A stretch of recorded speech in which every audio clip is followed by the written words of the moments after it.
Okay, it's Wednesday morning. It's time to get going. Bike's all loaded again. Took it out for a little ride last night and it's very, very nice, very smooth. So I think I'm going to fall back in love with this quite quickly. As always, when I choose to do a bit of filming, somebody gets a leaf blower out, but hey, I can't hang around any longer waiting for them to go. So say goodbye to my home for the last 9 days, the Hampton Inn, and special thanks to Jen who's looked after me. I'm really, really grateful for the help you've given me in the week that I've been here. So travels begin. Keep up with the exciting adventure.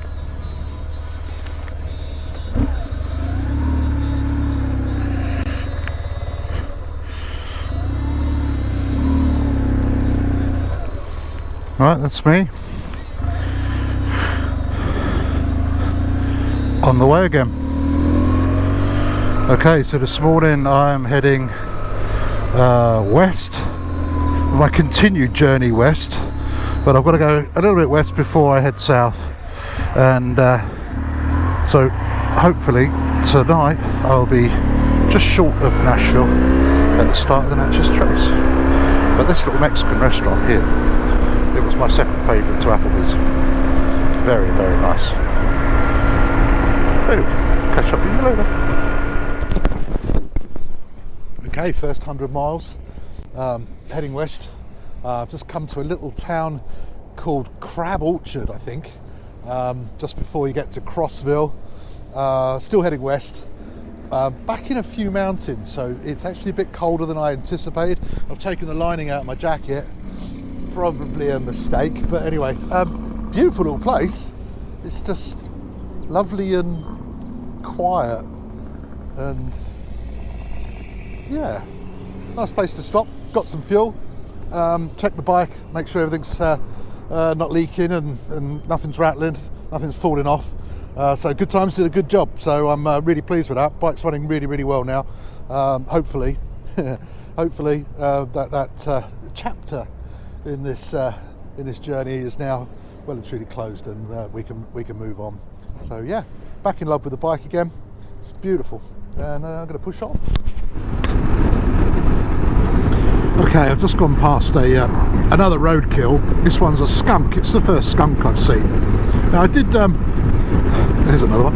Yuck. I did consider putting together the nature trail of roadkill, and so far I've seen possums, eagles, groundhogs.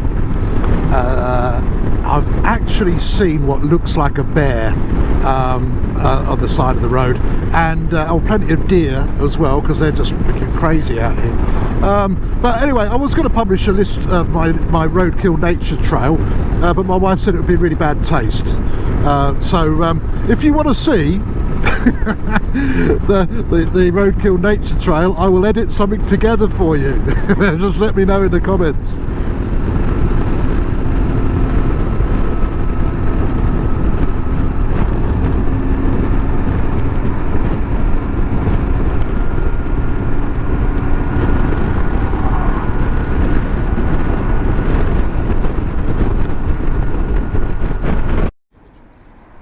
Okay, made it to the Loveless Cafe. Just had fried chicken, southern fried chicken, which they're famous for. Really awesome. Just met up with Cody. Cody's a local from around here, and he's riding his S1000, so a bit quicker. But we are a couple of 100 yards away from the Natchez Trace here. Beautiful road. Yeah. The most beautiful roads in Tennessee. Looking forward to it. Anyway, so we just had lunch together, and we're going to part ways. He's going home. You've done your ride for today, haven't you? No, I'm about to go ride right now. Where are you going? Where are you going, down the Trace? Down the Trace, yeah.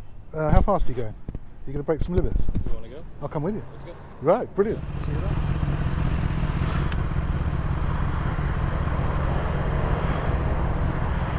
So that was the Loveless Cafe. Used to be a motel. Was rather hoping that I could stay there. They don't have rooms anymore. So I've met up with this chap Cody, who's from California, but he's living now down this way. And there was a 20-minute wait for the tables, and I went to sit down. We got talking, and his table got called, so we joined up, and had lunch together, got to know each other a bit. He's coming to the UK. He's got some friends out there, and hopefully to ride in Europe, hire a bike and ride in Europe. So we've had lots to talk about, but he's a really nice guy. So yeah, nice to meet you, Cody, and thanks for sharing your table. Really appreciate that. And yeah, and we'll have a little ride together now. Okay, I'm going to have a go at telling you something about the Natchez Trace, but I've got to do a bit of a fact check, because fact check, not fact check, had that just now. Okay, Natchez Trace, some of the history behind this. The parkway was built back in around the 1930s, same as Blue Ridge Parkway, to sort of put the workforce to work during the Depression. But the actual origins of the route that this takes goes back much earlier. Native Americans were using it, bits of it, and then when white settlers came, they found a use for it, which was people up in sort of Nashville and then Tennessee that had goods to sell, needed to get them to a port, and they used the Mississippi River as their means of transport. They used to lash together wooden rafts, put all of their goods on the raft, and then just float it down the river. Before the age of steam, they couldn't get it back up the other way because they couldn't paddle fast enough, so they had to walk back. So it's a 3-week walk. The first time this place ever gets mentioned is by an anonymous Frenchman who was complaining about the conditions of the route. But with any sort of trade routes, they get monopolised, and entrepreneurs find ways of exploiting them. And you have these things called stands. Most of them are gone now, but they were roadside inns and hotels and places where people could sort of buy food, etc., as they came through. There's a few spots along here that I've got to check again, but one of them that I'm interested in is the reference to a guy that died here, allegedly committed suicide, but he was Lewis from the Lewis and Clark duo that were commissioned to navigate and map the passage across North America. He was coming back, I think, along here, and had stopped in one of these stands, yeah, it's a little sketchy what happened, but he was found dead with a gun in his hand, and he is buried along here. Now, the only thing I ever knew about Lewis and Clark is what I've learned from night at the museum with Robin Williams, and so it's something for me to check. So we'll see how this one comes out, and I'll add to it later as soon as I find some more information about it. But it's another 40-mile-an-hour parkway through some amazing countryside. We're just going to come up to a bridge. It's quite famous on this parkway because it's built across a valley and spans an amazing length, and it's really narrow. I came across it before lunch, and yeah, I came under it first and then up onto the trace to ride across it. But I'm hoping it's just around this next bend, and you will see how flipping crazy this bridge is.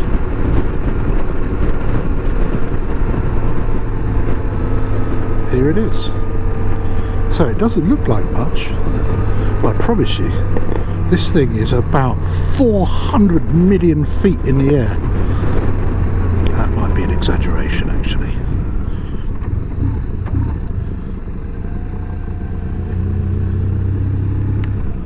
Area close sunrise to sunset.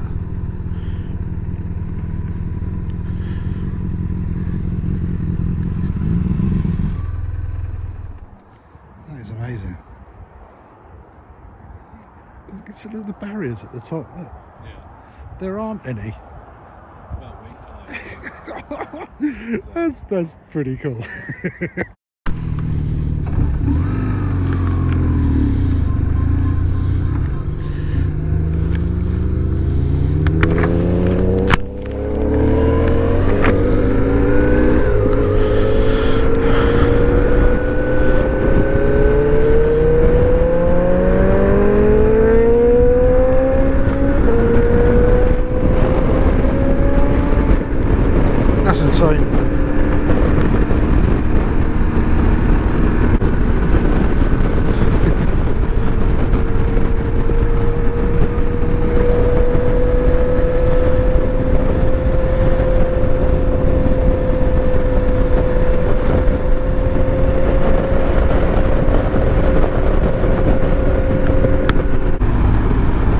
about to die, so I thought I'd get the last few minutes in, just following this trace. A few more cars than there are on the Blue Ridge Parkway and the Skyline Drive, but a lot more cyclists as well. I think this route is very popular with the mammals, and yeah, they're making the most of this. But absolutely lovely road, so peaceful, so quiet, and just cuts its way through a gorgeous section of this part of the world. Absolutely beautiful. I'm loving it. Okay, this is the Meriwether Lewis monument. Buried beneath this spot is Meriwether Lewis of Lewis and Clark fame. He was walking the trace back in 1801, I think, and stopped here overnight to one of the stands that was here, and died in mysterious circumstances, apparently. Most say he just shot himself, but anyway, I don't know if you noticed, but the top of the column is broken off, and it's symbolic that way, as a life cut short by suicide. But anyway, that's where old Mr. Lewis is. Okay, good day. You've joined me in a little town called Florence, I think, in Alabama. I've pushed through, did quite a lot of miles yesterday from where I was staying in Alcoa, and I've started the Natchez Trace. Did about 100 miles on it yesterday to get me a bit further south. I am now far enough south to hear crickets, so it's certainly warming up today. Weather looks great. Looks like I'm going to be in for a good ride. I've got 350 miles of the Natchez Trace to do today, which is going to end up, funny enough, in Natchez. Okay, you remember the little song in the Knife Works? It's a bit of an earworm, and I stupidly looked it up. Save yourselves, never look up that Let Me Be Your Salty Dog, because it's in my head and it's sitting there, and I've just been humming along, let me be your salty dog, or I won't be your dog at all, honey, let me be your salty dog. Just don't look it up, it will be in your head forever. Tennessee River, wow. That's a big river. And that's not the big river down here. I'll tell you what, the Americans, I don't know if it's just down here, they seem to have an obsession for towing things. It's very rare that you see a car that hasn't got something big towed behind it. And I realised what it was yesterday.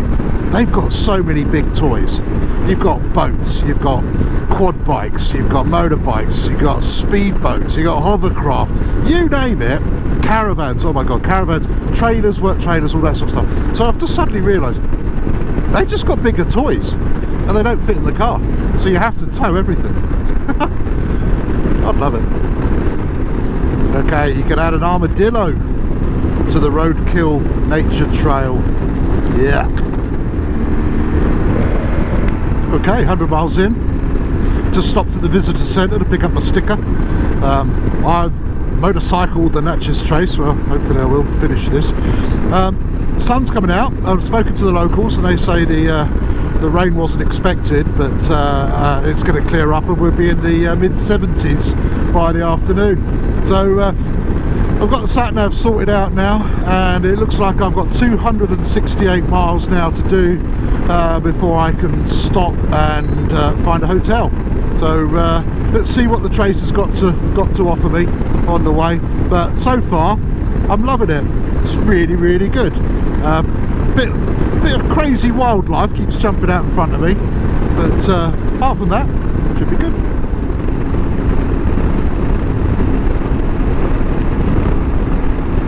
One thing I do like about riding a motorcycle through the countryside is you get all the smells. All the smells and everything as you go through, and spring is firmly here in Mississippi, and it's absolutely beautiful. All the flowers are out, all the trees are sprouting. You're not going to be able to see it, but my jacket is absolutely covered in pollen. It's like a riding through a cloud of pollen. Now, anybody that suffers hay fever, this is probably going to be your worst nightmare. I don't, so this is fantastic. But it's the sun's out now, everything's dried up, and it is magical. Beautiful, beautiful place. Okay, good morning, everyone. It's Friday morning. I wake up today in Natchez, which is on the banks of the Mississippi. In Mississippi, just across the way there is the river, and this morning I'm crossing it into Louisiana and then pushing into Texas. My plan today has changed a little because I've been rejigging the route, and I'm looking to drive through Houston, Texas before I stop. It's probably about 350 miles, and hopefully that will get me closer to my objective this week, which is the Twisted Sisters, which is a sequence of roads, ranch roads that are just epic for bikes. So like I say, it's an early start today. There's dew on the grass. It's expected to be in the 80s today, so change of clothes today. I think I'll be wearing a much lighter jacket, but stick with me for the next episode, next exciting day's riding, mostly interstate though, but hey, beggars can't be choosers. I think this lorry's to spoil my view, but hold on, let's wait for it. It's just gone 7 in the morning, and there's the queue outside the donut shop. Now that is a big river. It's lovely watching the sun come up. It's been really cool this morning.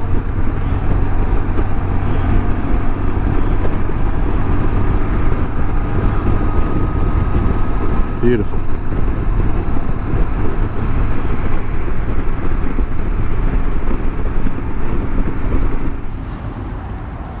Right, hi. I've probably smashed out about 60 miles so far in the first hour, just to get me out of Natchez.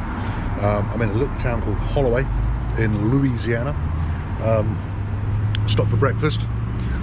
Obviously the budget's taken a bit of a hit, so this is breakfast, and I've got another one for lunch. So yeah, it's turning into an absolutely lovely day. Just filled the bike up. She's looking proud, and the roads are very straight, very flat, but it's going to be an interesting day. It's a lovely little town though. Speak to you later. Okay, interstate now for a bit. The scenic route is over. It wasn't very scenic, funny enough. A little bit of Louisiana though, lovely. I'm sure that was the van in stripes.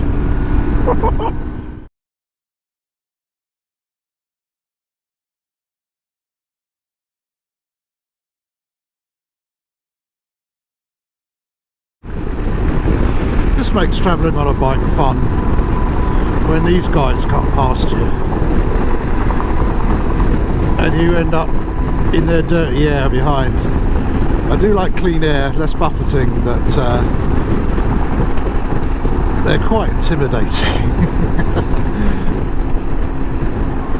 Okay, just crossed the state line. I'm now in Orange County, Texas. I'm probably about, 20 miles from Beaumont. And then I'm going to stop for lunch. I have an interesting menu for today. I think it's mystery meat stick again, and crushed crisps and a bottle of water.